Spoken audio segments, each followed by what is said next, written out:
Hey, it's Kronik here with Rock 104.5 Reno's Rock Station, and I have the pleasure of talking to Lzzy Hale, who's going to be performing with Lita Ford and Dorothy at the Silver Legacy on the 14th. How's it going, Lzzy?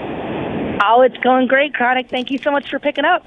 Hey, it is great to have the chance to talk with you. I've been a huge fan for years, and it's been a pleasure being able to come see some of your shows around Reno over the last few years, and some of the intimate shows that you have done for us on a charity basis over there at the VRC. So it's a pleasure to get a chance to actually talk to you now. Oh, dude, of course. Thank you so much for the support over the years.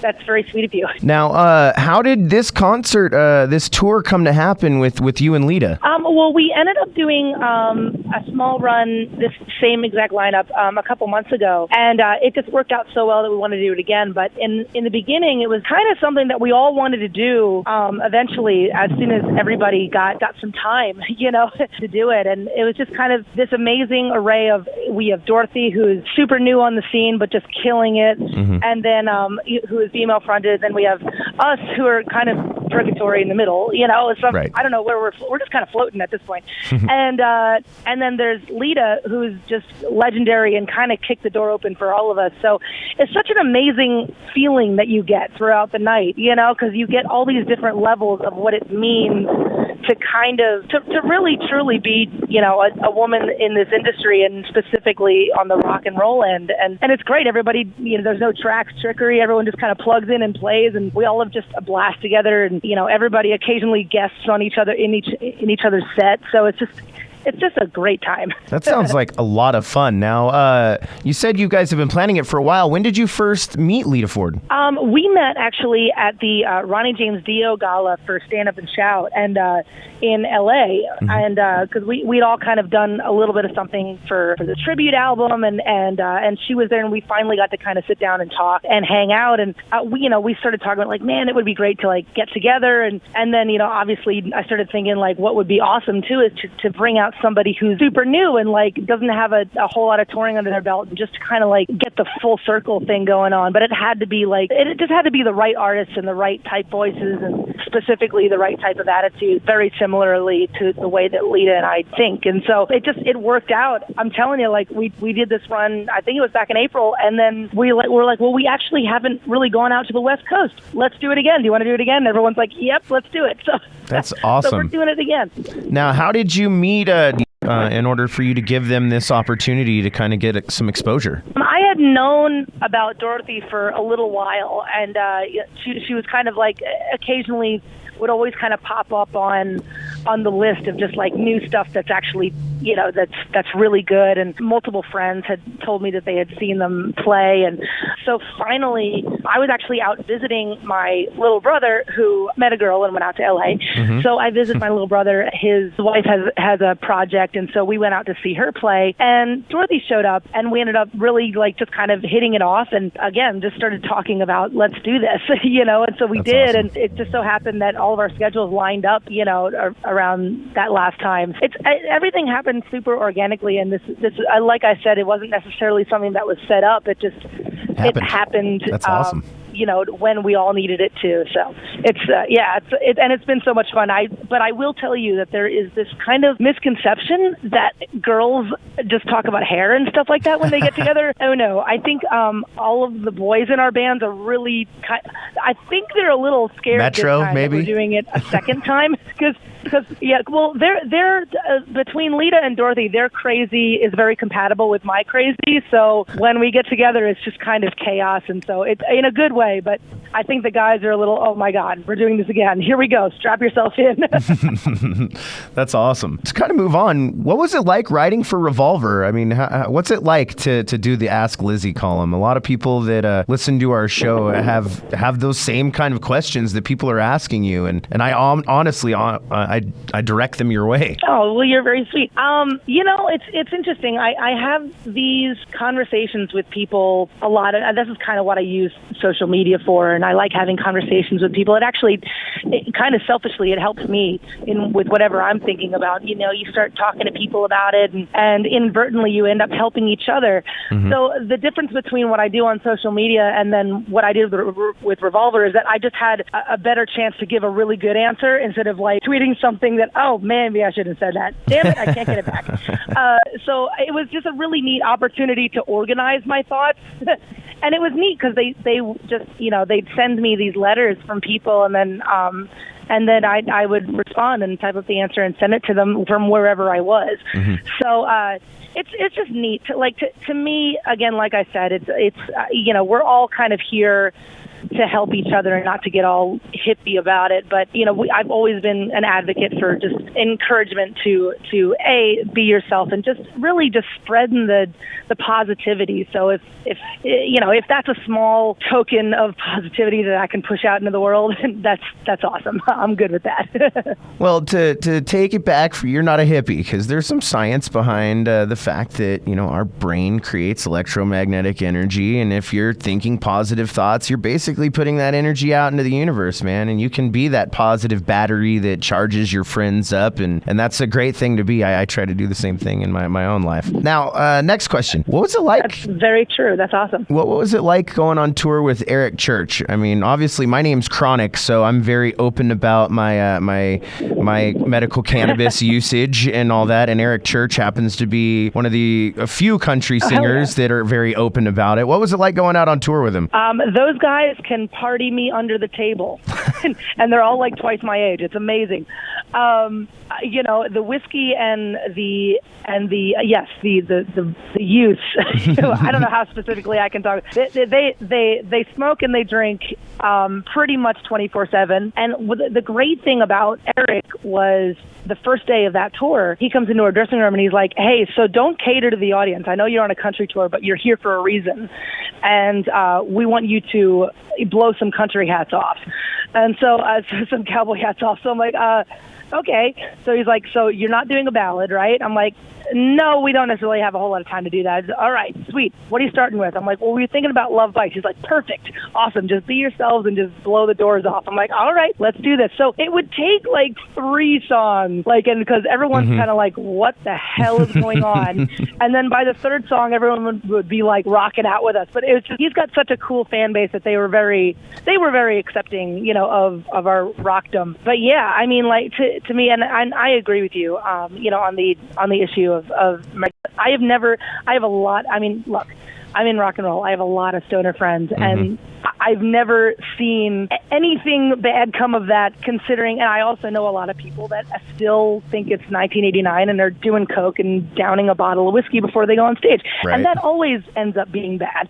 But I've never had any problem with any of my service. So it's like, yeah, and they're huge advocates of that too. So it was just such a fun tour. Everyone was so laid back and so friendly, and we just would hang out.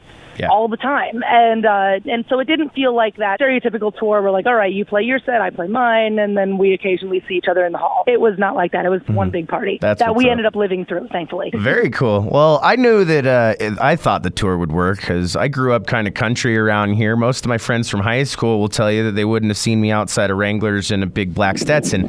But as soon as we started partying and stuff, once the drinking started happening, it was Metallica, Pantera, and we would turn the Alan Jackson and Jones off, and we'd start, banging some metal out. That's awesome. See, there's a fine line, and to me, I was talking specifically to Eric about this because we would have this conversation about genres and the blending that keeps going on, the collaborations, and he just turns to me very simply and he's like, "Lzzy, if it's good, it's good. That's it. I like good music, and whether that means it's metal or it's country or it's Rihanna, I'm going to listen to good music." And I'm like, "That's awesome. That's such a great way to say that." As a DJ, I'm a DJ. I have to be that way. Like if you can feel the passion of the artist coming through the music, then it's good music to me. I'll listen to everything from country to classical to opera to music I don't even understand the language in. If it's good, I'm going to listen to it. That's awesome. Have you ever listened to Sigur Rós, that Icelandic band? I love Norwegian and Icelandic type metal and like the doom metal that comes out of there. I love some of that stuff. That's awesome. Now, you had kind of said that you're an advocate for cannabis. Now, I don't want to get too political, but you've been very political at the beginning of this presidential race in your support for Bernie Sanders, and you've definitely come out talking about your disgust with our two primary candidates. Would you like to expand upon that? Yeah, I mean, what I've touched on, and this is kind of relating to what we talked about earlier just a couple minutes ago, but, if you come to a show, if you come to a Halestorm show, there's all walks of life, everyone has a different sexual preference, there's all different colors, there's all different ages. There was a show that we had a couple weeks ago, we had a 7-year-old in the front row with his dad, and then we had a 76-year-old lady decked out in Halestorm gear in the balcony. So I'm an advocate for people. I love the human element, and we all share that. I'm into, equality, and I'm a people person. You like to be inclusive, not exclusive. So if there is, exactly. So, in all honesty, the problem that we have right now is that politics breeds hate and division. It just does that. And so I can't, as a human, as a girl that lives her life to kind of promote that type of positivity and that equality, I can't vote for anybody that, even has an inkling of being that, just building their empire on that type of division and hate and inequality. I can't, out of good conscience, do that. And like I said, I've never really gotten, I usually don't talk about that stuff. I don't talk about politics or religion because, like I said, a lot of that times it is just somebody else's opinion. Right. But this has become just such a joke. I mean, it's so funny because I've been watching the new South Park and I'm like, wow. They nailed really it, didn't they? Nail on the head here. Oh my God, Trey! I have had the pleasure of meeting Trey and Matt Stone. They're so good. They're some of the best people I've ever had the pleasure of talking to. Oh, I'm so jealous. They seem so well. First of all, not just they look like they're a good time and obviously funny.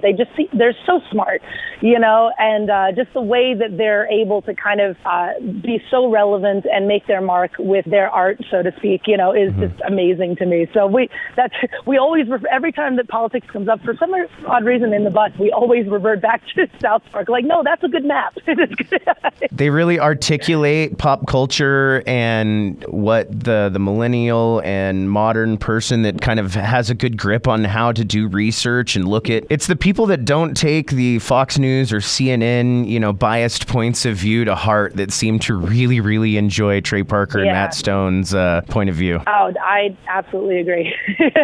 All right, one final question before I let you get on with your day. If there was one thing you could tell yourself as an up-and-coming musician when you're just starting to struggle and kind of get frustrated in trying to get yourself booked or putting a band together, if there is something you could tell yourself that you could now tell an up-and-coming musician, what would it be? Specifically, and this is something that I wish I had told myself. There's a fine line between being stubborn and obsessed and then having determination. I think it's all kind of blurry in my world. So I was stubborn enough to continue. But really, the biggest piece of advice that I can give to anybody is measure your success by the small milestones, not by the big picture. Because the big picture should always just to continue. You know what I mean? It's so specifically with us, wow, this is awesome.